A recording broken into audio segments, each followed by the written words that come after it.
Bawaslu Kota Mobagu mengimbau dalam masa tenang ini tidak ada yang melakukan kegiatan kampanye dalam bentuk apapun. Sanksi pidana menanti pada mereka yang melakukan kegiatan kampanye di luar waktu yang telah ditentukan.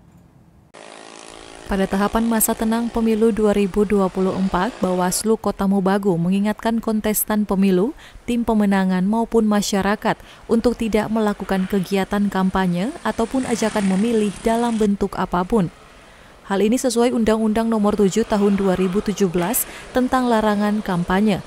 Sanksi pidana menanti bagi mereka yang melakukan kegiatan kampanye di luar waktu yang telah ditentukan. Di masa tenang ini kami dari Bawaslu tentunya melakukan pengawasan pada tahapan masa tenang untuk semua, baik itu peserta pemilu dan masyarakat, untuk tidak berkampanye dalam bentuk apapun. Ia pun berharap kontestan pemilu maupun masyarakat pendukung kontestan pemilu dapat menaati aturan yang ada sehingga tahapan pemilu bisa berjalan aman dan lancar. Dari Kota Mobagu, Tim Liputan Kawanwa TV melaporkan.